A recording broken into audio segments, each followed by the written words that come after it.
नमस्कार विद्यार्थी मित्रांनो, स्वागत आहे तुमचं आपल्या YouTube चॅनलमध्ये ज्याचं नाव आहे द कन्सेप्ट बिल्डर. आणि या ठिकाणी टेलिग्राम चॅनलची लिंक दिलेली आहे ज्या ठिकाणी तुम्हाला आपल्या आर्टिकलचे पीडीएफ्स मिळतील. ठीक आहे. आणि आपले जे नवीन इनिशिएटिव्ह आहेत त्याच्याबद्दल सुद्धा माहिती या ठिकाणी आपल्या टेलिग्राम चॅनलवर मिळेल. So do join the Telegram channel. तर आजचा आपला व्हिडिओ बनवण्याचा पर्पज काय आहे, तर येणाऱ्या एक्झामसाठी म्हणजे मेन्सची जी येणारी एक्झाम आहे UPSCची 2024ची आणि त्याच्यानंतर जो MPSCचा पॅटर्न झालेला आहे, डिस्क्रिप्टिव्ह पॅटर्न जो झालेला आहे त्याच्या रिलेटेड काय होणार आहे की याच्यामध्ये सुद्धा आन्सर रायटिंग हे खूप इम्पॉर्टंट रोल प्ले करणार आहे, जे आपल्याला MPSC मध्ये सुद्धा 2025 पासून तो पॅटर्न लागू होणार आहे. ठीक आहे. तर याच्यासाठी आपण काय केलेलं आहे की भरपूर मुलांना असा संभ्रम असतो की बेसिकली आन्सर लिहायचं कसं. आता ज्यावेळेस आता माझा एक्सपिरियन्स आहे की मी आता जवळपास 4 ते 5 वर्ष झाले विजन IAS मध्ये किंवा वेगळ्या इन्स्टिट्यूटमध्ये काम करतोय. तर याच्यामध्ये काय आहे की स्टुडंट जे आन्सर वगैरे लिहितात म्हणजे न्यू कमर जे असतात तर त्यांना बेसिकली ते काय करतात, क्वेश्चनची एक्झॅक्टली डिमांड लक्षात न घेता त्यांना जेवढी इन्फॉर्मेशन त्या टॉपिक बद्दल आहे तर ती सगळी पुट करून येण्याचा प्रयत्न करतात. ठीक आहे. याच्यामध्ये काय होतं बेसिकली ज्या काही कॉमन मिस्टेक्स आहेत इंट्रोडक्शनच्या पर्स्पेक्टिव्हनं, त्याच्यानंतर मेन बॉडीमध्ये कोणकोणता कंटेंट किंवा किती कन्साइज कंटेंट त्याच्यामध्ये असला पाहिजे आणि कन्क्लुजन कशा प्रकारचे असलं पाहिजे किंवा वे फॉरवर्ड वगैरे अशा ज्या गोष्टी आहेत त्या कधी सजेस्ट केल्या पाहिजे, ह्या जे काही सगळे कॉमन डाऊट्स वगैरे आहेत. तर आपण ह्या जी लेक्चरची सिरीज आहे याच्यामध्ये आपण काय केलेलं आहे की आर्ट ऑफ आन्सर रायटिंग म्हणून हे सेशन असणार आहेत आणि याच्यामध्ये 3 हे लेक्चर डिवाइड केलेलं आहे. ठीक आहे.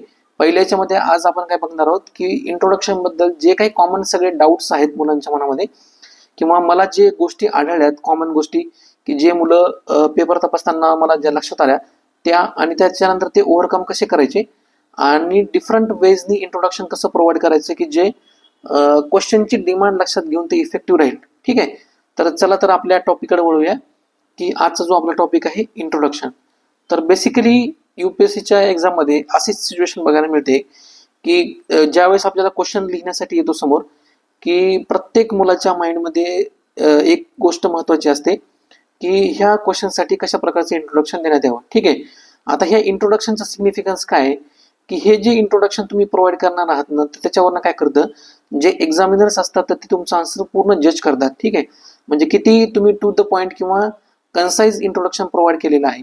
आता मला सांगा की ज्या वेळेस आपण एखाद्या नवीन फ्रेंडला वगैरे भेटतो किंवा आपल्या मित्रांना भेटतो आणि ते आपलं इंट्रोडक्शन करून देतात म्हणजे आपल्याला इंट्रोड्यूस करून देतात त्यांच्याशी, तर ते कशा प्रकारे इंट्रोड्यूस करून देतात, काही काही गोष्टी कशा असतात की ज्या आपल्याला आवडतात किंवा असं वाटतं की प्रकर्षाने की ह्या गोष्टी जर माझ्याबद्दल सांगितल्या असत्या तर त्या आणखी इम्पॅक्टफुल राहिल्या असत्या. म्हणजे फॉर एक्झाम्पल माझ्या क्वालिटीज वगैरे असतील किंवा माझ्यामध्ये जे काही चांगले ॲट्रिब्यूट्स म्हणा किंवा चांगल्या व्हॅल्यूज वगैरे असतील अशा जर सांगितलं तर ते इम्पॅक्टफुल जातील. तशाच प्रकारे काय केलेलं आहे की एखाद्या क्वेश्चन बद्दल त्या क्वेश्चनचं सिग्निफिकन्स वगैरे म्हणा किंवा त्याच्यामध्ये जे काही कीवर्ड्स वगैरे आहेत तर ते प्रॉपरली आयडेंटिफाय करून तर त्यांचं डेफिनेशन प्रोव्हाइड करा. ती डेफिनेशन पण कशी असायला पाहिजे की टू द पॉइंट अशी डेफिनेशन असायला पाहिजे आणि एकदम इझी लँग्वेजमध्ये प्रोव्हाइड केलेली. ठीक आहे. तर अशा प्रकारचे जे काही कॉमन डाऊट्स वगैरे तर आपण आज याच्यामध्ये क्लिअर करणार आहोत. तर पहिला आपला जो इम्पॉर्टंट याच्यामध्ये कंपोनंट पार्ट आहे की स्ट्रॉंग इंट्रोडक्शन का गरजेचं आहे. तर बेसिकली कसं होतं माहिती आहे का, ज्यावेळेस आपण एखादा क्वेश्चन लिहितो म्हणजे ज्यावेळेस आपण मेन्सचे पेपर ज्यावेळेस आपण डिस्क्रिप्टिव्ह पेपर लिहित असतो तर त्याच्यामध्ये काय होत असतं, आता एक लक्षात घ्या की ह्या ज्या एक्झाम आहेत UPSC म्हणा किंवा MPSC म्हणा तर याच्यामध्ये ह्या 3 स्टेजमध्ये डिवाइड केल्या असतात. ठीक आहे. पहिली जी स्टेज असते ती प्रिलिमची असते, दुसरी जी असते ती मेन्सची असते आणि तिसरी जी असते त्याच्यामध्ये काय असतात इंटरव्ह्यू असतो. आता ही जी प्रिलिमची स्टेज आहे तर याच्यामध्ये बेसिकली काय केलं जातं, तुमचं जे काही नॉलेज आहे कन्सेप्च्युअल क्लॅरिटी म्हणा किंवा फॅक्च्युअल नॉलेज वगैरे त्याच्यामध्ये चेक केलं जातं. त्यानंतर जे डिपेंडिंग अपॉन मेरिट जे लागले त्याच्यामधनं मुलं काय होतात मेन्ससाठी अपेअर होतात. आता हे मेन्स एक्झामिनेशन UPSCचा जर ब्रॉडली विचार केला तर ही डिस्क्रिप्टिव्ह टाईप एक्झामिनेशन आहे. ठीक आहे. तर ह्या डिस्क्रिप्टिव्ह टाईपमधनं काय लक्षात येतं की जे काही एक्झामिनर्स किंवा जी काही ऑर्गनायझेशन ही एक्झाम कंडक्ट करते तर त्याच्याकडनं म्हणजे आपल्याकडनं काही एक्सपेक्टेड गोष्टी आहेत, म्हणजे स्टुडंटला किती व्यवस्थितरित्या एखाद्या इश्यूचं अंडरस्टँडिंग झालेलं आहे आणि तो किती क्लिअरली किंवा सोप्या भाषेमध्ये तो इश्यू एक्सप्रेस करू शकतो. ठीक आहे. म्हणजे आपल्याला स्वतःला एक्सप्रेस करण्यासाठी हे फक्त एकच मीडियम आहे सध्याच्या लेवलला, म्हणजे मेन्सचा जर विचार केला एक्झामिनेशनचा तर आपण जे आन्सर एक्झाममध्ये लिहिणार आहोत तर फक्त काय की तेच एक मीडियम ऑफ हे असणार आहे की कन्वे करण्यासाठी की माझे जे थॉट आहेत विचार आहेत कशा प्रकारचे आहेत, ठीक आहे, किंवा मी कशा प्रकारची क्रिटिकल थिंकिंग किंवा इनोव्हेटिव्ह थिंकिंग वेगवेगळ्या प्रकारे करू शकतो. तर हे सांगण्याचा मीडियम आपल्यासाठी सध्या काय आहे, तर हे फक्त आन्सर रायटिंग आहे, ठीक आहे. तर त्यामुळे काय होतं की ज्यावेळेस एखादा एक्झामिनर आपलं आन्सर चेक करतो तर त्यावरनं त्याला काय कळतं की आपल्यामधल्या ज्या क्वालिटीज वगैरे आहेत, म्हणजे तुमचा कन्साइजनेस म्हणा किंवा प्रिसाइजनेस म्हणा, तुमची कन्सेप्च्युअल क्लॅरिटी वगैरे म्हणा, ठीक आहे. त्यानंतर तुमचं कंटेक्च्युअल अंडरस्टँडिंग व्यवस्थित झालेलं आहे का नाही, तुम्हाला व्यवस्थित तुमच्याकडे इन्फॉर्मेशन जी आहे तर ती लेजिटिमेट आहे का नाही, ठीक आहे. तर अशा प्रकारच्या ज्या सगळ्या गोष्टी असतात तर याच्या अंडरस्टँडिंग कशावर होत असतं, जे आपण आन्सर किंवा जे आपण ज्या गोष्टी लिहित असतो त्याच्यावरनं, ठीक आहे. तर बेसिकली हे इंट्रोडक्शन कशासाठी महत्वाचं आहे की जो कोणी एक्झामिनर आपला पेपर चेक करणार आहे किंवा जो आपला एक्झामिनर आपलं इंट्रोडक्शन वाचणार आहे तर बेसिकली त्याला याच्यावरनं काय आयडिया मिळते की रेस्ट ऑफ द आन्सर जे तर याच्या हे कशा प्रकारे असणार आहे, ठीक आहे. म्हणजे पुढचा जो आन्सर आहे मेन बॉडी पार्ट मध्ये म्हणा किंवा कन्क्लुजन मध्ये म्हणा, तर हे कशा प्रकारचं त्याचं डायरेक्शन असणार आहे तर हे कळतं, ठीक आहे. आता एखाद्या पर्सनला ज्यावेळेस आपण नवीन पर्सनला एखाद्या वेळेस भेटतो तर त्यावेळेस आपण त्याला कशावरनं जज करतो, त्याचं जे काही अपिअरन्स आहे म्हणजे ड्रेस म्हणा किंवा त्याची उभं टाकण्याची पद्धत वगैरे म्हणा, ठीक आहे, किंवा त्याचे जे गेस्चर्स वगैरे आहे, हँड गेस्चर्स असतील किंवा बाकीचे जे काही फूट मुवमेंट वगैरे असतील याच्यावरनं आपण काय करत असतो, एखाद्याला जज करत असतो. तशाच प्रकारे काय असतं की एखाद्या क्वेश्चनचा पूर्ण जो आपण इंट्रोडक्शन लिहितो ना तर त्यावरूनच आपल्याला काय केलं जातं की आपलं जे एक्झामिनर्स वगैरे असतात ते आपल्याला काय करतात, जज करत असतात, ठीक आहे. म्हणजे बेसिकली हे काय करत असतं, एक फर्स्ट पॉझिटिव्ह इम्प्रेशन क्रिएट करत असतं एक्झामिनरच्या माइंडमध्ये की पुढचं जे आन्सर आहे किंवा त्याचा रोड मॅप जे तो कशा प्रकारे असणार, ठीक आहे. त्यानंतर याच्या जर सेकंड सिग्निफिकन्स जर बघितला की म्हणजे स्ट्रॉंग इंट्रोडक्शन लिहिणं का गरजेचं आहे, तर बेसिकली काय होतं की तुम्ही जे क्वेश्चन वगैरे लिहिणार आहात किंवा त्याला अटेम्प्ट वगैरे करणार आहात तर त्याची तुम्हाला व्यवस्थित कंटेक्च्युअल अंडरस्टँडिंग झालेली आहे का नाही, तुम्हाला त्या क्वेश्चनचं व्यवस्थित फ्रेमवर्क समजलेलं आहे का नाही, तर ह्या याच्यावरनं काय होतं, इंट्रोडक्शन वरनं लक्षात येतं. त्यानंतर आपली जी काही थिंकिंग आहे तर ही युपीएससीला मॅच होणारी थिंकिंग आहे का नाही, म्हणजे तुमच्या थिंकिंगमध्ये क्लॅरिटी आहे का नाही. म्हणजे फॉर एक्झाम्पल काय केलेलं आहे की तुम्हाला इंट्रोडक्शन म्हणजे क्वेश्चन कशाच्या रिलेटेड विचारलेलं आहे, क्लायमेट चेंजच्या रिलेटेड इंट्रोडक्शन विचारलेलं, ठीक आहे. आता या ठिकाणी इंट्रोडक्शन मध्ये असं अपेक्षित आहे की बेसिकली डेफिनेशन लिहिणं अपेक्षित आहे, पण आपण काय करतो माहितीये का, डेफिनेशन प्रोव्हाइड न करता क्लायमेट चेंजचे जे काही इम्पॅक्ट वगैरे आहेत तर हे त्या ठिकाणी प्रोव्हाइड करतो. आता याच्यामुळे होतं काय माहितीये का की आपली जी कंटेक्च्युअल किंवा ऑर्गनाइज अंडरस्टँडिंग आहे किंवा आपल्या थॉट मधली जी काही क्लॅरिटी किंवा कोहरन्स वगैरे आहे तर ते बेसिकली हे कशामधून दिसून येतो, इंट्रोडक्शन मधून दिसून येतो. त्यामुळं ही स्ट्रॉंग इंट्रोडक्शन काय रिप्रेझेंट करतं की स्वतःची जी एखाद्या स्टुडंटची जी काही ऑर्गनाइज थिंकिंग आहे तर ते याच्यामधनं रिप्रेझेंट होतं, ठीक आहे. त्यानंतर नेक्स्ट इम्पॉर्टंट याच्यातला सिग्निफिकंट पॉईंट असा आहे की आपलं जी क्वालिटी आहे कन्साइज करण्याची किंवा त्याच्यामध्ये क्लॅरिटी असण्याची सुद्धा ही आपल्याला कशामधनं दिसून येते की आपण जे इंट्रोडक्शन प्रोव्हाइड करतो त्याच्यामध्ये, ठीक आहे. म्हणजे ह्या काही ज्या क्रिटिकल स्किल्स आहेत ज्या युपीएससी मेन्स किंवा त्याच्यामधनं जे आउटपुट मिळणार आहे म्हणजे जे अधिकारी याच्यामधनं तयार होणार आहेत तर त्यांच्या बोलण्यामध्ये म्हणा किंवा त्यांच्या वागण्यामध्ये म्हणा किंवा त्यांच्या बिहेवियरमध्ये म्हणा जो काही कन्साइजनेस आहे तर तो कशामधनं रिप्रेझेंट होतो, तुम्ही लिहिलेल्या स्वतःच्या इंट्रोडक्शन मधनं तो रिप्रेझेंट होतो, ठीक आहे. म्हणजे इतकं कॅल्क्युलेटेड तुम्हाला ह्या ठिकाणी ते प्रोव्हाइड करावं लागतं की त्याच्यामधनं तुमच्या ज्या क्वालिटी आहेत ना ते आपोआप सगळ्या त्या बाहेर येतात. म्हणजे हा पर्पजच त्यांनी असं बनवलेला आहे की त्या ठिकाणी प्रत्येक काय करतात की वर्ड्सची लिमिट प्रोव्हाइड करतात. म्हणजे 10 मार्क्सचा जर क्वेश्चन वगैरे असेल तर त्या ठिकाणी तुम्हाला काय सांगितलं जातं की 150 वर्ड्समध्ये त्याला पुटअप करायचं आहे आणि 15 मार्क्सचा जर क्वेश्चन असेल तर त्या ठिकाणी काय केलं जातं 250 वर्ड्सचं लिमिट दिलं जातं, ठीक आहे. तर असे क्वेश्चन लिहिताना सुद्धा तुम्हाला काय करावं लागतं की जो काही वर्ड्स आहे तर तो प्रिसाइजली इंट्रोडक्शन मध्ये म्हणा मेन बॉडी पार्ट मध्ये आणि कन्क्लुजन मध्ये हे वर्ड्स इक्वली तुम्हाला व्यवस्थितरित्या डिस्ट्रीब्यूट करावं लागतात, ठीक आहे. म्हणजे याचा जो जास्त फोकस वगैरे आहे तर हा मेन बॉडी पार्टवर तुम्हाला याच्यामध्ये द्यायला पाहिजे. म्हणजे जवळपास 190 to 200 वर्ड्स जे आहेत तर हे तुमच्या मेन बॉडी पार्टचा जो काही आन्सर त्यासाठी असले पाहिजे. त्यानंतर इंट्रोडक्शनसाठी जवळपास 20 ते 25 वर्ड्समध्ये तुम्ही प्रिसाइजली एकदम इंट्रोडक्शन लिहिलं पाहिजे आणि तेवढ्याच वर्ड्समध्ये 20 ते 25 वर्ड्समध्ये तुमचं कन्क्लुजन सुद्धा याच्यामध्ये असलेलं पाहिजे, ठीक आहे. आणि 150 वर्ड्स किंवा 10 मार्क्सचा जर विचार केला तर सेम याच्यामध्ये काय येतं की 100 वर्ड्सचा मेन बॉडी पार्ट असतो, त्याच्यानंतर 20 to 25 वर्ड्सचं काय असतं की इंट्रोडक्शन असतं आणि सिमिलरली कन्क्लुजन जे असतं ते काय असतं 20 to 25 वर्ड्सचं हे कन्क्लुजन वगैरे असतं, ठीक आहे.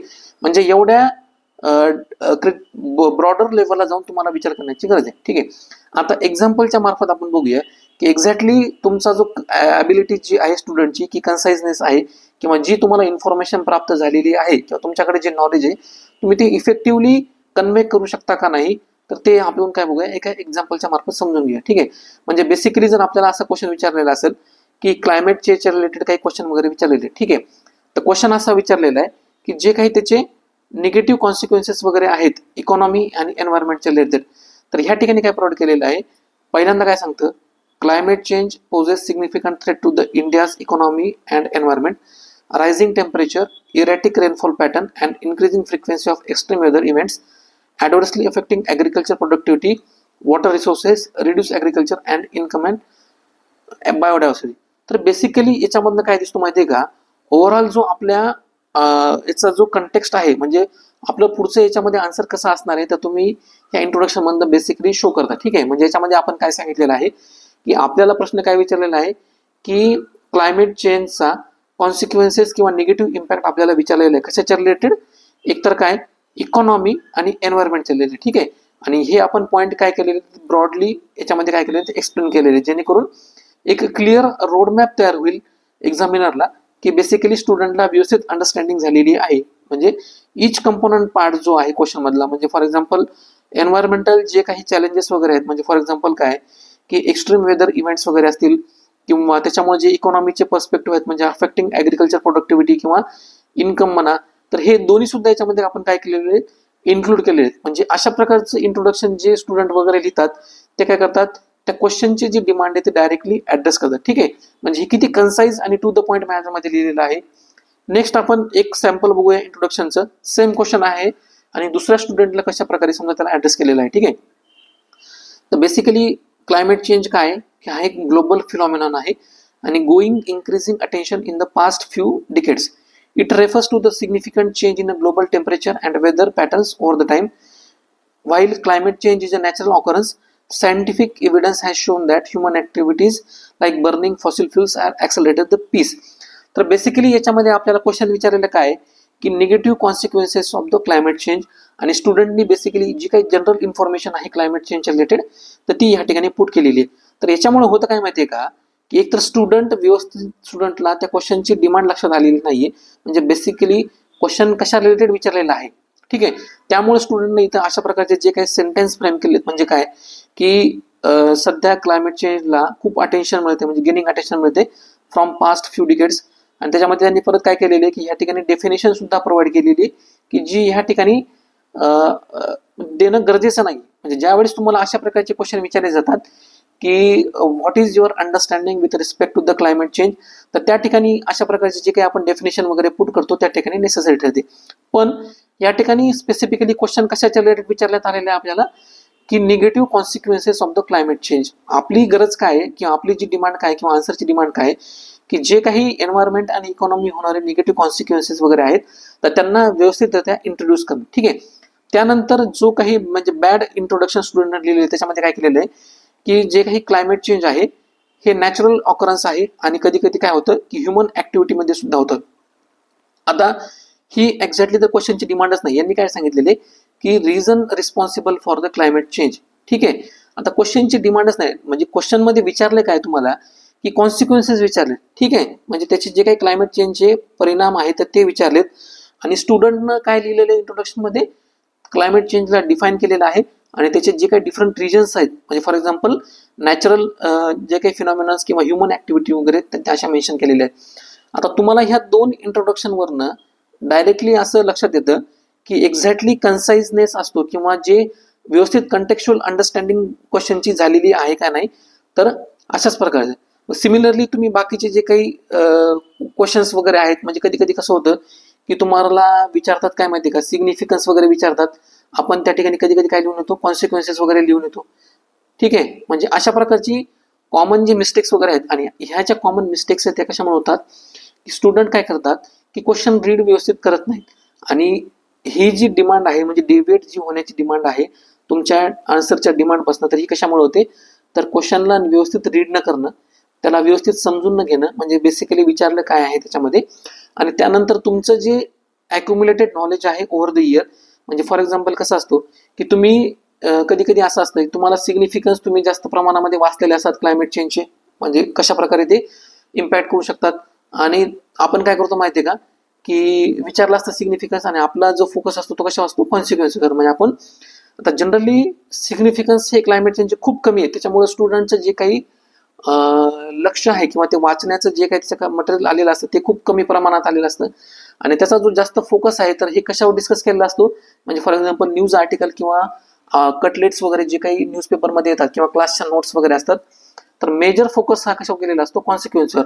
म्हणून ऑटोमॅटिकली अनइंटेन्शनली स्टुडंट काय करतो की ते फोकस जे येतं त्याचा कॉन्सिक्वेन्सवर क्रिएट करतो. ठीक आहे, लक्षात आलं तुम्हाला की एक्झॅक्टली डिमांड कशी मीट करायला पाहिजे इंट्रोडक्शनची.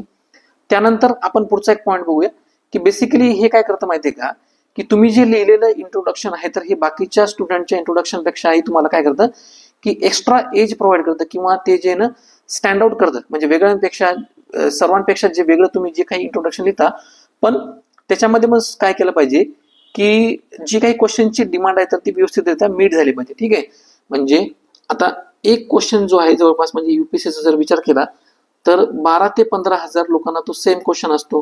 ठीक आहे, पण प्रत्येक स्टुडंटचं इंट्रोडक्शन काय असतं माहितीये का वेगळं असतं. आता हे काय करतं माहितीये का की आपली अंडरस्टँडिंग किती आहे किंवा आपली जी रायटिंग ॲबिलिटी म्हणा किंवा स्किल वगैरे म्हणा तर हे त्याच्यामधनं दिसत असते आणि तुमचं जे आन्सर आहे ना तर हे प्रत्येकापेक्षा युनिक कसं दिसतं तर हे तुम्हाला त्या इंट्रोडक्शन मधनं लक्षात येतं. ठीक आहे, त्याच्यामधनं तुमचा युनिकनेस म्हणा किंवा ते स्टँड आउटनेस म्हणा किंवा बिईंग डिफरंट तुम्ही कसे त्याच्यामधनं तुमची पर्सनॅलिटी दिसते किंवा तुमची जी थिंकिंग प्रोसेस आहे त्याच्यामधनं तुम्हाला ते लक्षात येतं. आता याचं जर एक्झाम्पल बघितलं, सस्टेनेबल डेव्हलपमेंटवर क्वेश्चन विचारलेला आहे आणि बेसिकली हे कशाच्या रिलेटेड आहे, इट इज क्रुशियल फॉर. आता आपण इंट्रोडक्शन वाचूया. बेसिकली याच्यात काय म्हणलेलं आहे की sustainable development is crucial for India's future growth, balancing economic progress with environmental stewardship and social equity. It aim to meet the needs of present without compromising the ability of future generation to meet their own need. तर basically हे क्वेश्चनचा context काय आहे की significance of sustainable development जे आहे कशाच्या related, इंडियाचा जे काही इकॉनॉमिक प्रोग्रेस आहे आणि एन्व्हायरमेंटलचे जे बॅलन्स आहे तर ते सस्टेनेबल डेव्हलपमेंट कसं मीट करतं तर आपल्याला ते विचारलेले आहे. ठीक आहे, तर पहिल्या इंट्रोडक्शन मध्ये स्टुडंटना काय केलेलं आहे की व्यवस्थितरित्या क्वेश्चनची डिमांड मीट केलेली आहे. म्हणजे प्रत्येक जो कीवर्ड क्वेश्चन मध्ये विचारलेला आहे तर त्याला इंट्रोडक्शन मध्ये इन्क्लूड करण्याचा प्रयत्न या ठिकाणी काय केलेला आहे स्टुडंटने केलेला आहे. पण आपण सिमिलर बेसिसवर दुसरं जर इंट्रोडक्शन बघितलं की वेग म्हणा किंवा क्वेश्चनची डिमांड व्यवस्थित मीट झालेली नाहीये तर त्या ठिकाणी बघू आपण कशा प्रकारे किंवा ते ॲव्हरेज इंट्रोडक्शन जे म्हणतो ना ते कशा प्रकारे प्रोव्हाइड केलेलं आहे ते बघूया. Sustainable development is a concept that has been around for so many years and is discuss in various context. आता मला सांगा या ठिकाणी स्टुडंटने काय केलेलं आहे, एक खूप जनरल स्टेटमेंट प्रोव्हाइड केलेले आहे. ठीक आहे, म्हणजे त्यात त्यांनी काय सांगितलेलं आहे की सस्टेनेबल डेव्हलपमेंट ही कन्सेप्ट जी आहे तर ही खूप वर्षापासून आपल्या आजूबाजूला आपल्याला ऐकायला भेटते आणि वेगवेगळ्या कंटेक्स्टमध्ये आपण तिला काय करतो डिस्कस करतो. आता मला सांगा क्वेश्चन जर तुम्हाला सिग्निफिकन्स ऑफ सस्टेनेबल डेव्हलपमेंट विचारलेला असेल कशाच्या पर्स्पेक्टिव्हनं, इंडियाचं जे काही इकॉनॉमिक प्रोग्रेस आहे आणि एन्व्हायरमेंटल बॅलन्सिंग आहे म्हणजे दोघांमधलं इकॉनॉमिक प्रोग्रेस आणि एन्व्हायरमेंटचं स्टीवardship कसं बॅलन्स करायचं याच्या रिलेटेड जर क्वेश्चन असेल तर ही जी जनरल स्टेटमेंट प्रोव्हाइड केलेलं आहे तर ती क्वेश्चनची डिमांड मीट होते का तर नाही. म्हणजे अशा प्रकारची जी काही जनरल स्टेटमेंट आहे तर याच्यामधनं काहीच सेन्स बाहेर पडत नाही किंवा क्वालिटी आउटपुट जे आहे तर ते कशामधनंच याच्यामध्ये मिळत नाही. ठीक आहे, नेक्स्ट याच्यामध्ये काय प्रोव्हाइड केलेलं आहे, it involves method of achieving growth and progress without harming environment and or depleting the natural resources. म्हणजे हा तरी जो सेकंड सेंटेन्स आहे तो काही प्रमाणामध्ये काय करतो की सेन्सिबल आउटकम प्रोव्हाइड करतो याच्यामधनं म्हणजे ह्या सेंटेन्समधनं. पण पहिलं जे सेंटेन्स आहे तर हे काय करतं, हे इररिलेव्हंट आहे. म्हणजे हे जरी सेंटेन्स काढून टाकलं तरी तुमच्या इंट्रोडक्शनवर कसलाच इम्पॅक्ट म्हणजे पॉझिटिव्ह म्हणा किंवा निगेटिव्ह इम्पॅक्ट त्याच्यामधनं पडणार नाही. म्हणजे बेटर वे अशा सेंटेन्सला अवॉइड करणं कधी पण हे बेटर ठरतं. जेणेकरून काय करतं माहिती का, म्हणजे हे काही तुम्ही इम्पॉर्टंट सेकंड सेंटेन्स त्याच्यामध्ये प्रोव्हाइड करणार आहात इम्पॉर्टंट स्टेटमेंट तर त्याची जी व्हॅल्यू आहे ते ऑटोमॅटिकली काय करतं कमी करतं. ठीक आहे, म्हणजे ह्या ठिकाणी आपण काय केलेलं आहे वेगवेगळ्या एक्झाम्पल मधनं बघितलेलं आहे की एक्झाम मध्ये स्ट्रॉंग इंट्रोडक्शन का गरजेचं आहे. ठीक आहे, म्हणजे तुम्हाला बेसिकली लक्षात आलं की स्ट्रॉंग इंट्रोडक्शन काय गरजेचं आहे. आता ह्या ठिकाणी आपण काय बघणार आहोत, जे क्वेश्चनमध्ये म्हणजे फॉर एक्झाम्पल आता आपण एक क्वेश्चन या ठिकाणी घेणार आहोत. तर ते क्वेश्चन काय डिस्क्राईब करतो की discuss the importance of sustainable development for India's future growth emphasising its economic, environmental and social dimension. ठीक आहे, म्हणजे आपल्याला बेसिकली ह्या क्वेश्चनच्या कंटेक्समध्ये काय सांगायचं आहे की जे काही सिग्निफिकन्स किंवा इम्पॉर्टन्स आहे सस्टेनेबल डेव्हलपमेंटचं कशासाठी, इंडियाच्या फ्युचर ग्रोथसाठी, आणि त्याच्यामध्ये कशावर एम्फसिस प्रोव्हाइड करायचे आहे, इकॉनॉमिक, एन्व्हायरमेंट आणि सोशल डायमेन्शन्सवर. ठीक आहे, म्हणजे एकतर काय करायचं आपल्याला सिग्निफिकन्स किंवा इम्पॉर्टन्स याच्यामध्ये डिस्कस करायचे आहेत. कशाच्या रिलेटेड, सस्टेनेबल डेव्हलपमेंटच्या रिलेटेड. आता ह्या क्वेश्चनच्या बेसिसवर आपण काय करणार आहोत की स्टुडंट कशा प्रकारचे म्हणजे वेगवेगळे कॉमन मिस्टेक्स जे इंट्रोडक्शन लिहिताना करतात तर ते आपण याच्यामध्ये बघूया. ठीक आहे, म्हणजे पहिला इम्पॉर्टंट याच्यामध्ये कॉमन मिस्टेक्स काय की जे क्वेश्चन विचारलाय तर त्याची व्यवस्थित डिमांड ऍड्रेस न करता जे इंट्रोडक्शन आहे तर ते काय करतात, एकदम वेग किंवा जनरल लिहिण्याचा प्रयत्न करतात. ठीक आहे, आता याच्यामध्ये बेसिकली काय विचारलेलं आहे आपल्याला की इम्पॉर्टन्स ऑफ सस्टेनेबल डेव्हलपमेंट आणि मेजर एम्फसिस कशावर देण्यासाठी सांगितलेलं आहे, इकॉनॉमिक, एन्व्हायरमेंटल आणि सोशल डायमेन्शन्स. म्हणजे आता जे आपण वर एक्झाम्पल बघितलं सस्टेनेबल डेव्हलपमेंटचं, याच्यामध्ये काय केलेलं आहे, सस्टेनेबल डेव्हलपमेंट हे स्पेसिफिकली कशासाठी सांगितलेलं आहे की इंडियाच्या फ्युचर ग्रोथसाठी, त्याच्यानंतर इकॉनॉमिक जो प्रोग्रेस आहे तो बॅलन्स कसा करता येईल, आणि त्यानंतर एन्व्हायरमेंटल स्टीवॉर्डशिप किंवा सोशल इक्विटी वगैरे तर ती कशा प्रकारे अचीव्ह करता येईल हे काय की एक आयडियल इंट्रोडक्शन या ठिकाणी प्रोव्हाइड केलेले आहे. तर अशा प्रकारचं इंट्रोडक्शन प्रोव्हाइड न करता तर जनरली ज्यावेळेस मुलं वेग किंवा एकदम जनरल इंट्रोडक्शन लिहितात तर त्याच्यामध्ये काय प्रोव्हाइड करतात, त्याच्यामध्ये की अशा प्रकारचे स्टेटमेंट प्रोव्हाइड करतात. म्हणजे फॉर एक्झाम्पल असं कन्सिडर करा की sustainable development is important for India, it involves economic growth, environmental protection and social inclusion. आता हे जे आस्पेक्ट्स आहेत वेगवेगळे तर हे कंट्रीसाठी इसेन्शियल्स आहेत. आता हे काय झालं माहिती आहे का, एकदम जनरल किंवा व्हेग इंट्रोडक्शन झालं. म्हणजे एखादी गोष्ट काय विचारलेली की क्लायमेट चेंज बद्दल प्रश्न वगैरे विचारलेला असेल तर मग त्या ठिकाणी काय लिहायचं की climate change is a now threat to the human and economic, जी आहे समजा इंडियाची इकॉनॉमी वगैरे ते आहे, आणि common threat to the humanity किंवा मॅनकाइंड, अशा प्रकारचे म्हणजे जे काही जनरल स्टेटमेंट वगैरे असतात तर ते व्यवस्थित क्वेश्चनची डिमांड ऍड्रेस न करता अशा प्रकारचे जे काही लिहिलेले क्वेश्चन असतात त्यांना काय म्हणतात, व्हेग किंवा जनरल क्वेश्चन. ठीक आहे, तर याच्यामधनं काय होतं माहिती आहे का, तुमचं जे काही परसेप्शन आहे किंवा तुमची जी इमेज आहे तर ती एक कन्साइजनेस इमेज बनत नाही त्यामध्ये. ठीक आहे, म्हणजे एक जनरल इमेज एक्झामिनरच्या माइंडमध्ये क्रिएट होते, आणि जो एक्स्ट्रा मार्क तुम्हाला त्या ठिकाणी देण्यासाठी एक्झामिनर बसलेला असतो तो काय करतो, एक्स्ट्रा मार्क त्या ठिकाणी देत नाही, आणि ऑलरेडी एखादा हाफ मार्क वगैरे त्या ठिकाणी काय करतो, एक्झामिनर कट करतो. ठीक आहे, त्यानंतर नेक्स्ट कॉमन मिस्टेक याच्या ठिकाणी काय सांगितलेली की लॅक ऑफ क्लॅरिटी. आता कधी कधी स्टुडंट काय करतात माहिती आहे का की क्वेश्चन विचारलेला असतो, आपण काय विचारले बघाशी बघितलेले की इम्पॉर्टन्स ऑफ सस्टेनेबल डेव्हलपमेंट, आणि स्टुडंट काय लिहितात माहिती आहे का, त्याच्या ठिकाणी काय करतात की कॉन्सिक्वेन्सेस पुट करतात.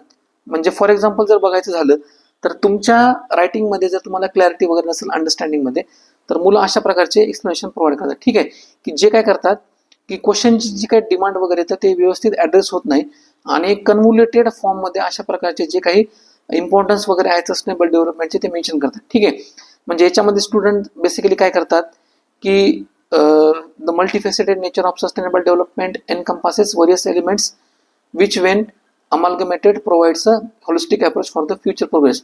आता ह्या स्टेटमेंटमधनं मला सांगा कुठंतरी क्लॅरिटी मेन्शन होते का की क्वेश्चन काय विचारलेला आहे आपल्याला की इम्पॉर्टन्स किंवा सिग्निफिकन्स ऑफ सस्टेनेबल डेव्हलपमेंट, आणि स्टुडंटनी काय लिहिलेलं आहे की त्याचं नेचर प्रोव्हाइड केलेली. ठीक आहे, म्हणजे सस्टेनेबल डेव्हलपमेंटचं नेचर कसं आहे, मल्टीफेसेटेड नेचर आहे, आणि त्याच्यामध्ये काय काय इन्क्लूड होतं, आणि फ्युचर होलिस्टिक ग्रोथसाठी ते कसं आहे मदतनीस किंवा ते प्रोव्हाइड करतं होलिस्टिक अप्रोच या ठिकाणी सांगितलेलं आहे. ठीक आहे, तर याच्यामधनं ही जी क्लॅरिटी येतं ती व्यवस्थित तुम्हाला आपल्या याच्यामधनं कळत नाही तुमच्या रायटिंगमधनं. ठीक आहे, त्यानंतर इम्पॉर्टंट किंवा कॉमन मिस्टेक्स ती तर काय की एक्सेसिव्ह लेंथ.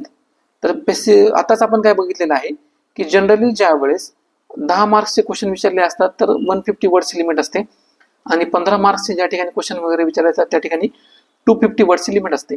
आता ह्या 150 वर्ड्समध्ये सुद्धा आपल्याला काय करावं लागतं, आपलं जे वर्डिंग आहे तर ते इंट्रोडक्शन, मेन बॉडी पार्ट आणि कन्क्लुजन याच्यासाठी ते डिवाइड करावं लागतं. ठीक आहे, इंट्रोडक्शनसाठी जनरली काय करतात 20 ते 25 वर्ड्स त्या ठिकाणी डिवोट केलेले असतात. सिमिलरली कन्क्लुजनसाठी काय केलं 20 ते 25 वर्ड्स. आता हे 20 ते 25 वर्ड्स मिळून किती झाले, जवळपास 40 ते 50 वर्ड्स या ठिकाणी आपल्या खर्च झालेले आहेत. आता उरले किती वर्ड्स माहिती आहे का आपल्याकडं, 150 मधनं 40 ते 50 वर्ड्स गेले म्हणजे किती उरले आपल्याकडं, 100 ते 110 वर्ड्स आपल्याला या ठिकाणी उरलेले आहेत. तर आपल्याला काय करायचं असतं की ह्या मेन बॉडी पार्टसाठी आपलं जे आन्सर आहे ते डायमेन्शन सगळे 100 ते 110 वर्ड्स मध्ये तुम्हाला पुट किंवा फिलअप वगैरे करायचे असतात. म्हणजे एवढा कॅल्क्युलेटेड अप्रोच तुम्हाला त्या ठिकाणी प्रोव्हाइड केलेला असतो. ठीक आहे.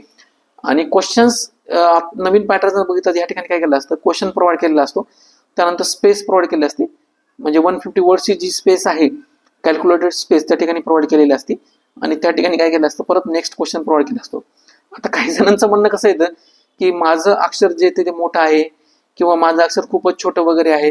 तर अशा प्रकारचे जे काही कॉमन मिथ वगैरे आहेत तर यांची अंडरस्टँडिंग करूनच त्या ठिकाणी तुम्हाला काय केलेलं असतं युपीएससी मध्ये ते स्पेस तेवढा प्रोव्हाइड केलेला असतो. ठीक आहे. तर तेवढं तुम्ही काय करायचंय की तेवढ्या वर्ड्समध्येच तुमचं जे काही आन्सर वगैरे तेवढं ते पुट करायचे. आता एक्सेसिव्ह लेंथ जर बघितली तर कधी कधी आपल्याला हे जे काही 20 to 25 वर्ड्स वगैरे इंट्रोडक्शन मध्ये आपल्याला पुट करायचे आहे, तर बेसिकली काय होतं म्हणजे एका ओळीमध्ये जरी 5 शब्द जर कन्सिडर केले तर 4 ते 5 ओळी आपल्याला इंट्रोडक्शन मध्ये येतात. ठीक आहे. म्हणजे अशा प्रकारचं एवढं प्रिसाइज कॅल्क्युलेशन तुम्हाला या ठिकाणी इंट्रोडक्शन लिहिताना करावं लागतं. ठीक आहे. म्हणजे लक्षात आलं. आणि कधी कधी मुलं काय करतात माहितीये का, हे 4 ते 5 ओळी सोडून जवळपास 7 ते 8 वर्ड्स म्हणजे ओळीमध्ये हे इंट्रोडक्शन प्रोव्हाइड करतात. आता यानं होतं काय माहितीये का, की ते खूप वेग आणि खूप लेंथी दिसतं. ठीक आहे. म्हणजे इंट्रोडक्शन म्हणजे आपलं जर पेज असं बघितलं तर हे जनरली पेज आहे. तर या ठिकाणी असं आपण सपोज करू की या ठिकाणी इंट्रोडक्शन द्यायचे, या ठिकाणी मेन बॉडी पार्ट, आणि सेकंड जे पेज आहे त्या ठिकाणी सुद्धा काय की या ठिकाणी खाली कन्क्लुजन, आणि या ठिकाणी परत मेन बॉडी पार्ट. तर हे असं न दिसता जनरली काय दिसतं माहितीये का, की तुमचं जर असं पेज कन्सिडर केलं तर इंट्रोडक्शनच तुमचं असं एवढं दिसतं आणि तुमचं जे मेन बॉडी पार्टचं आन्सर आहे ते इथनं चालू होतं. ठीक आहे. मग होतं काय माहितीये का की अननेसेसरी तुम्ही काय करता की तुमची जी एनर्जी येतं ती इंट्रोडक्शनवर वेस्ट करता, त्यामुळे तुम्हाला एक्स्ट्रा मार्क्स तर मिळत नाहीत, पण कधी कधी असे चान्सेस असतात तुमचे जे मार्क्स आहेत ते अननेसेसरीली कट होण्याचे चान्सेस याच्यामधनं असतात. ठीक आहे. तर ही मिस्टेक सुद्धा आपल्याला काय करायची तर याच्यामधनं टाळायची आहे. म्हणजे अननेसेसरी इन्फॉर्मेशन याच्यामध्ये प्रोव्हाइड केली असते एक्सेसिव्ह लेंथमध्ये. ठीक आहे. त्यानंतर म्हणजे हे कशामुळं जे काही एक्सेसिव्ह लेंथ लिहिण्याचा जो परिणाम आहे म्हणजे ही जी हॅबिट आहे तर हे बेसिकली कशामुळे दिसतं की क्वेश्चन व्यवस्थित नीट वाचल्यामुळं किंवा तुमची जी काही ॲबिलिटी आहे कन्साइज करण्याची एखाद्या पॉइंटला आणि छोट्या भाषेत कन्साइज करून म्हणजे एकदम सोप्या भाषेत त्याला एक्सप्लेन करण्याची. ठीक आहे. तर ती हे ॲबिलिटी नसणं हे तुमचं काय करतं कॅरेक्टरिस्टिक्स याच्यामधनं किंवा तुमची जी व्हॅल्यू आहे ती रिप्रेझेंट करतं. ठीक आहे. तर ही डे बाय डे तुम्हाला काय करावं लागेल, ही इम्प्रूव्ह करावं लागेल. तर आपण पुढच्या काही याच्यामध्ये आपण ते बघणारच आहोत की कशा प्रकारे तुम्ही इफेक्टिव्ह आणि स्ट्रॉंग इंट्रोडक्शन त्या ठिकाणी प्रोव्हाइड करू शकता. त्यानंतर कॉमन मिस्टेक आहे इररिलेव्हंट इन्फॉर्मेशन. तर बेसिकली याच्यामध्ये स्टुडंट काय करतात की जी क्वेश्चनच्या डायरेक्टली याच्यासाठी म्हणजे क्वेश्चन जो डायरेक्टली विचारलेला आहे तर त्याच्यामध्ये त्याचा काहीच सिग्निफिकन्स नाहीये किंवा ते डिमांड मीटच करत नाही, तर त्याला काय म्हणतात इररिलेव्हंट इन्फॉर्मेशन वगैरे म्हणतात. आता क्वेश्चन आपल्याला काय कशाच्या रिलेटेड विचारलेला आहे की इम्पॉर्टन्स किंवा सिग्निफिकन्स ऑफ सस्टेनेबल डेव्हलपमेंट, आणि कधी कधी जे मुलं इररिलेव्हंट इन्फॉर्मेशन याच्या ठिकाणी प्रोव्हाइड करतात तर ते त्याच्यामध्ये काय लिहितात की sustainable development has been discussed in various international forums including United Nation where it is seen as a vital goal for all countries. आता मला सांगा याच्यामधनं कुठंतरी सिग्निफिकन्स किंवा इम्पॉर्टन्स ही जी काही डिमांड आहे ते मीट होते का, तर मीट होत नाही. ठीक आहे.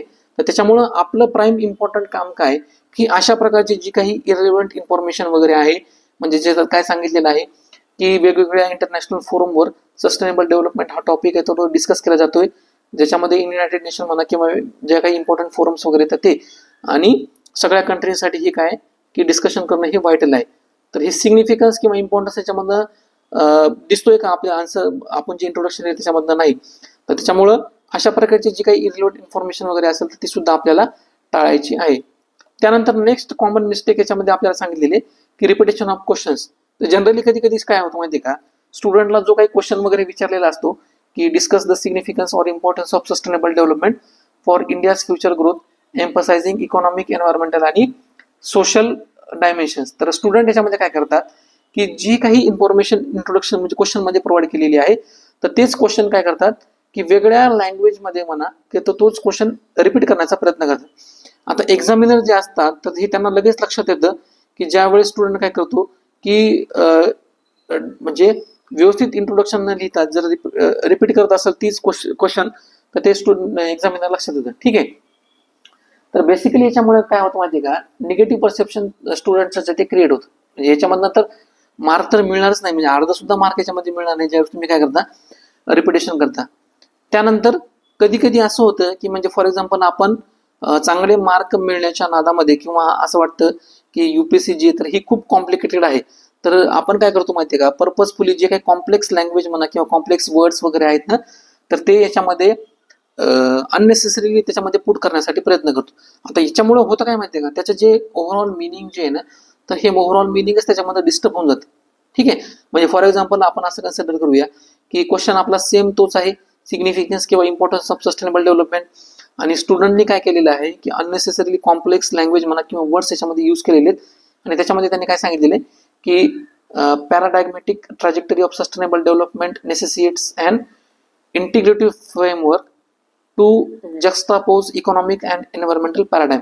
तर बेसिकली अशा प्रकारचे जे काही वर्ड्स वगैरे असतात किंवा अशा प्रकारचे जे काही सेंटेन्सचं जे काही फ्रेमिंग वगैरे असतं, तर याच्यामधनं क्वालिटी आउटपुट तर काही निघत नाही, म्हणजे मिनिंगफुल आउटपुट तर याच्यामधनं काही निघत नाही. पण आपण जे म्हणतो ना की अननेसेसरीली काय करतो, आपल्या हाताने स्वतःच्या पायावर आपण दगड मारून घेण्याचा जो काही प्रकार आहे तो अशा जे काही कॉम्प्लेक्स लँग्वेज किंवा वर्ड्स वगैरे आपण पर्पजफुली यूज करतो इम्प्रेशन पाडण्याच्या नादामध्ये, तर त्याचा निगेटिव्ह कॉन्सिक्वेन्सेस आपल्याला अशा प्रकारे याच्यामध्ये बघायला मिळतो. ठीक आहे.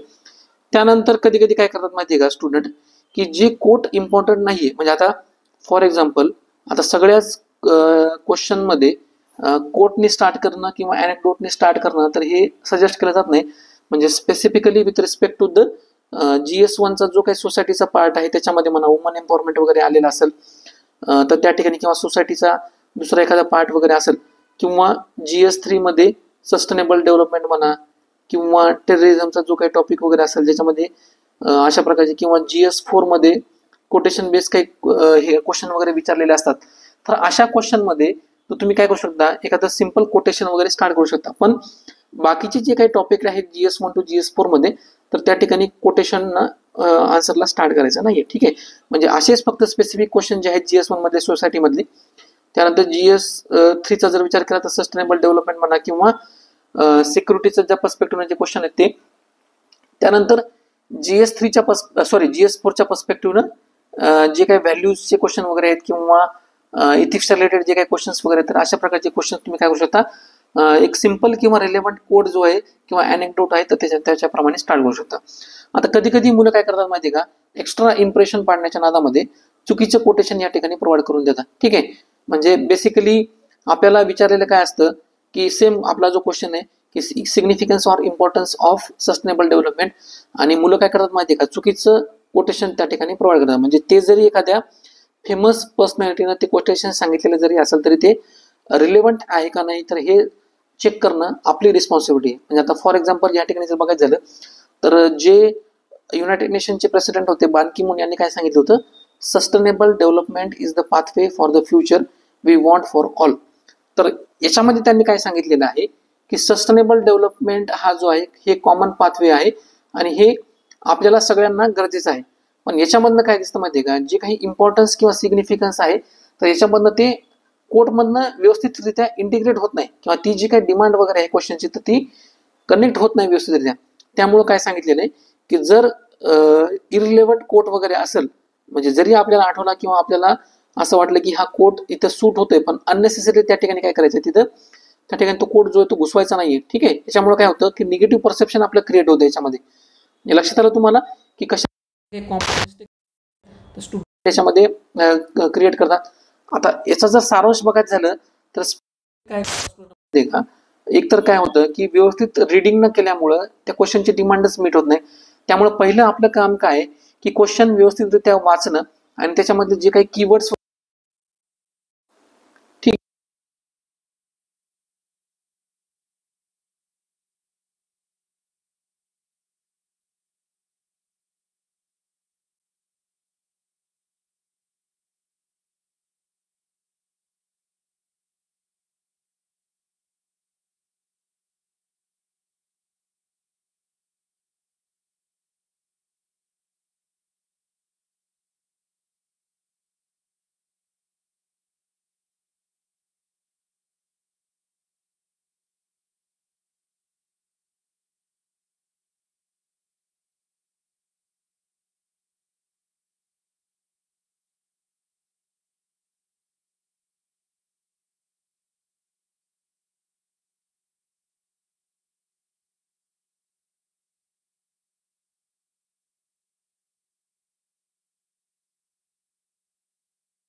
हे जनरल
इंट्रोडक्शन कसं वेगवेगळ्या प्रकारे प्रोव्हाइड वगैरे करू शकतो. ठीक आहे. आता यानंतर आपण नेक्स्ट पार्ट मध्ये काय बघणार आहोत. एक या ठिकाणी आपण काय केलेलं एक क्वेश्चन घेतलेला आहे आणि तो क्वेश्चन काय रीड करतो. Discuss the role of public private partnership in infrastructure development in India. तर बेसिकली ह्या क्वेश्चनच्या कंटेक्स्टनुसार आपण काय करणार आहोत. हा सिंगल क्वेश्चन्स घेऊन आपण जे वेगवेगळे बरी 10 अप्रोच बघितले म्हणजे कोणकोणत्या पद्धतीने तुम्ही क्वेश्चनची डिमांड ॲड्रेस करू शकता किंवा इंट्रोडक्शन स्टार्ट वगैरे करू शकता. तर हा सिंगल क्वेश्चन्स घेऊन आपण काय करणार आहोत की वेगवेगळ्या अप्रोचनं किंवा वेगवेगळ्या मेथडनं कशा प्रकारे इंट्रोडक्शन वगैरे लिहिलं जाऊ शकतं ते आपण बघणार आहोत. ठीक आहे. तर पहिला जो अप्रोच आपला आता क्वेश्चन्स रीड अंडरस्टँड करून घ्या. ठीक आहे. क्वेश्चन मध्ये विचारलेलं काय आहे. Discuss the role of public private partnership in infrastructure development in India. तर इम्पॉर्टंट कीवर्ड्स काय त्याच्यामध्ये पब्लिक प्रायव्हेट पार्टनरशिप आणि इन्फ्रास्ट्रक्चर डेव्हलपमेंट. ठीक आहे. आता पहिला जो आपला अप्रोच होता त्याला काय आपण काय म्हणतो डायरेक्ट अप्रोच. याच्यामध्ये डायरेक्टली आपण काय करतो की डेफिनेशन प्रोव्हाइड करतो. ठीक आहे. तर त्याच्यामध्ये आपण अशा प्रकारे इंट्रोडक्शन लिहू शकतो की पब्लिक प्रायव्हेट पार्टनरशिप किंवा पीपीपी आपण ज्याला जे म्हणतो तर त्याची डेफिनेशन प्रोव्हाइड करून आपण इंट्रोडक्शनला स्टार्ट करू शकतो. ज्याच्यामध्ये आपण काय सांगू शकतो. It is a collaborative agreement between government and private sector companies finance build and operate infrastructure project. किती सिंपल आणि सोप्या भाषेमध्ये या ठिकाणी डेफिनेशन प्रोव्हाइड केलेली आहे. ठीक आहे. तर सिमिलरली तुम्ही बाकीचे काही जे काही क्वेश्चन वगैरे असतील सस्टेनेबल डेव्हलपमेंट क्लायमेट चेंज ते सिमिलरली काय करू शकता अशा प्रकारे ॲड्रेस वगैरे करू शकता. त्यानंतर हिस्टॉरिकल अप्रोच जर लावायचं बघितलं तर याचं जर हिस्टॉरिकल कंटेक्स्ट जर बघितला म्हणजे पब्लिक प्रायव्हेट पार्टनरशिपचं इंडियामध्ये जर ओरिजिन बघितलं तर हे कधीपासून झालेलं आहे किंवा त्याला जर स्पीडअप कधी झालेलं आहे. ज्यावेळेस LPG जे काही रिफॉर्म्स होते 1991चे त्याच्यानंतर हे जे काही इनिशिएटिव्ह आहे तर हा याला स्पीडअप झालेला आहे. तर तिथंपर्यंत आपण हिस्टॉरिकल कंटेक्स्ट आपण देऊ शकतो आणि अशा प्रकारचा जे काही अप्रोच आहे त्याच्यामध्ये काय लिहू शकतो. Since the liberalisation of Indian economy in the early 1990s public private partnership have gain emerge as a key mechanism for the infrastructure development. ठीक आहे. म्हणजे लक्षात आलं की कशा प्रकारे आपण काय केलेलं आहे हिस्टॉरिकल कंटेक्स्ट प्रोव्हाइड केलेलं आहे. त्याला कशाबरोबर कनेक्ट करून की जे काही LPG पॉलिसीज आहेत 1990s मध्ये त्या LPG पॉलिसीच्या बेसिसवर आपण जे काही रिफॉर्म्स केले होते. ठीक आहे. म्हणजे त्याच्यामुळे कशाला चालना मिळाली होती पब्लिक प्रायव्हेट पार्टनरशिपला चालना मिळाली होती. त्याचा कंटेक्स्ट घेऊन आपण काय केलेलं आहे की हा पब्लिक प्रायव्हेट पार्टनरशिप जे काही इंडियाचं इन्फ्रास्ट्रक्चर डेव्हलपमेंट आहे तर ते कशा प्रकारे त्याला मदतनीस ठरू शकतं आपण या हिस्टॉरिकल कंटेक्स्टमध्ये सांगितलेलं आहे. ठीक आहे. त्यानंतर पुढचा आपण अप्रोच काय की करंट अफेअर्स. तर बेसिकली करंट अफेअर्सच्या रिलेटेड काय की जसे काही ऑनगोईंग प्रोजेक्ट्स वगैरे चालू असतील पब्लिक प्रायव्हेट पार्टनरशिपमध्ये, तर त्याचं आपण मेन्शन या ठिकाणी देऊ शकतो. म्हणजे फॉर एक्झाम्पल काय की recent launch of national infrastructure pipeline public private partnership being increasingly recognise the vital for achieving India's infrastructure goal. ठीक आहे, म्हणजे जे काही वर्ड्स आहेत पीपीपी म्हणा आणि इन्फ्रास्ट्रक्चर जे काही आहे इंडियामध्ये, तर हे कीवर्ड्स जे काय हे डायरेक्टली ऍड्रेस झालेले आहेत क्वेश्चनमध्ये with context of current affairs. म्हणजे करंट अफेअर्सचा पण आपण या ठिकाणी काय केलेलं आहे, रिलेव्हन्स दिलेला आहे. ही जी काही नॅशनल इन्फ्रास्ट्रक्चर पाईपलाईन जी आहे गव्हर्नमेंटने नवीन इनिशिएटिव्ह चालू केलेला आहे, कशाच्या रिलेटेड इकॉनॉमिक डेव्हलपमेंटला चालना देण्यासाठी जे काही इनिशिएटिव्ह याच्यामध्ये घेण्यात येणार आहेत, म्हणजे वेगवेगळे डेव्हलपमेंट प्रोजेक्ट्स याच्यामध्ये येणार आहेत. तर हे कशाचं एक्झाम्पल आहे, तर हे पब्लिक प्रायव्हेट पार्टनरशिपचं एक करंटमध्ये असलेलं एक्झाम्पल आहे. ठीक आहे, तर अशा प्रकारचे सुद्धा आपण करंट अफेअर्सच्या रिलेटेड आपण इंट्रोडक्शन वगैरे चालू करू शकतो. त्यानंतर अनेक्डोट किंवा केस स्टडीचा रेफरन्स देऊन सुद्धा, म्हणजे फॉर एक्झाम्पल कधी कधी काय होतं की जे काही इम्पॉर्टंट प्रोजेक्ट सक्सेसफुल इम्प्लिमेंटेड झालेले असतात काही मागच्या वर्षामध्ये, तर त्यांचा सुद्धा आपण काय करू शकतो की अनेक्डोट किंवा केस स्टडी म्हणून त्यांचा यूज वगैरे करू शकतो. म्हणजे फॉर एक्झाम्पल हे जे काही दिल्ली मेट्रो रेल कॉर्पोरेशनचा प्रोजेक्ट आहे, म्हणजे सक्सेसफुली जे इंडियामध्ये पहिल्यांदा मेट्रो रेल सिटीमध्ये जी एस्टॅब्लिश करण्यात आली होती, तर हे सुद्धा कशाच्या बेसिसवर आहे, तर हे सुद्धा प्रोजेक्ट जो आहे हा पब्लिक प्रायव्हेट पार्टनरशिप प्रोजेक्टच आहे, ज्याच्यामध्ये गव्हर्नमेंट आणि प्रायव्हेट कंपन्या यांच्या दोघांनी मिळून काय केलेले सक्सेसफुली त्याच्यानंतर कमी खर्चामध्ये आणि दिलेल्या टाइमलाईनच्या पहिले हा प्रोजेक्ट काय झालेला आहे इम्प्लिमेंट किंवा सक्सेसफुली इम्प्लिमेंट करण्यात आलेला आहे. ठीक आहे, तर अशा प्रकारचे जे काही एक्झाम्पल आपण जे ते अनेक्डोट किंवा केस स्टडीच्या इंट्रोडक्शन मध्ये देऊ शकतो. जसं की याच्यात काय सांगितलेलं आहे की in 2008 Delhi metro rail corporation successfully utilize public private partnership model setting benchmark for similar project across the country. ठीक आहे, तर अशा प्रकारचा अप्रोच आपण इंट्रोडक्शन मध्ये प्रोव्हाइड करू शकतो. त्यानंतर आपला जो नेक्स्ट अप्रोच आहे स्टॅटिस्टिकल डेटा म्हणा, फॅक्ट म्हणा किंवा जे काही इम्पॉर्टंट रिपोर्ट्स वगैरे आहेत, तर ते सुद्धा आपण याच्यामध्ये इंट्रोडक्शन मध्ये यूज करू शकतो. तर या ठिकाणी काय केलेलं आहे, इंडिया इन्फ्रास्ट्रक्चर रिपोर्ट जो रिसेंटली रिलीज झाला होता, तर त्याचा यूज करून त्याच्यामध्ये काय सांगितलेले आहे, according to the India infrastructure report over 50% of new infrastructure project initiated in the last decade have been implemented through public private partnership. तर ह्या डेटाचा यूज करून सुद्धा आपण काय करू शकतो की कशा प्रकारे पीपीपी जी काही पार्टनरशिप आहे त्याच्या यूज करून आपण इन्फ्रास्ट्रक्चर प्रोजेक्ट जे इंडियामध्ये आपण लॉन्च करतोय, तर ते जवळपास 50%च्या वर आहेत. तर हा रिपोर्ट कोण दिलेला आहे, इंडिया इन्फ्रास्ट्रक्चर रिपोर्ट. तर अशा प्रकारचे जे काही डेटा वगैरे आहे, म्हणजे कमीत कमी डेटा, आता हा जो डेटा आहे ओव्हर 50% म्हणलेला आहे, म्हणजे ॲक्युरेट डेटा या ठिकाणी प्रोव्हाइड केले काय की 57% किंवा 52.1% वगैरे अशा प्रकारचे. तर ही एक्झामची नीड पण नाहीये. तर अशा प्रकारचे जे काही वर्ड्स वगैरे असतात ओव्हर म्हणा किंवा इन बिटवीन वगैरे म्हणा, तर तुम्ही काय करू शकता इंट्रोडक्शन लिहिताना किंवा व्हॅल्युएशन करताना अशा प्रकारचा डेटाचा यूज वगैरे करू शकता. ठीक आहे, त्यानंतर कोटेशन बेस्ड जर इंट्रोडक्शन वगैरे बघितलं तर पब्लिक प्रायव्हेट पार्टनरशिपच्या सिग्निफिकन्स किंवा इम्पॉर्टन्सच्या रिलेटेड जे काही इंडियाचे हॉनरेबल फॉर्मर प्राईम मिनिस्टर होते मनमोहन सिंग, तर यांनी काय केलं होतं एक सिग्निफिकंट स्टेटमेंट दिलं होतं. त्याच्याबद्दल ते काय सांगतात की public private partnership can be an effective tool for achieving rapid and inclusive growth highlighting their potential. ठीक आहे, म्हणजे आपल्याला काय सांगितलेलं आहे पब्लिक प्रायव्हेट पार्टनरशिपचं इम्पॉर्टन्स आपल्याला क्वेश्चनमध्ये विचारलेलं आहे. तर सेम ह्या इंट्रोडक्शन मधनं किंवा जे मनमोहन सिंगचं जे काही कोटेशन वगैरे आहे, तर ह्या याच्यामधनं ते इंट्रोडक्शन मधनं रिप्रेझेंट होतं. ठीक आहे, त्यानंतर पुढचा अप्रोच आपला आहे कॉन्ट्रास्ट किंवा कंपॅरिझन. म्हणजे जसं आपण बघितलं होतं की रुरल किंवा अर्बन एरियाचं कंपॅरिझन वगैरे असेल किंवा याच्यामध्ये काय केलेलं, आता हाच क्वेश्चन बघूया, पब्लिक आणि प्रायव्हेट म्हणजे काय गव्हर्नमेंट आणि प्रायव्हेट याच्याबद्दल काय केलेलं आहे कंपॅरिझन वगैरे केलेले. तर ह्याच्या प्रकारे कशा प्रकारे कन्स्ट्रक्शन आपण इंट्रोडक्शन लिहू शकतो ते आपण बघूया.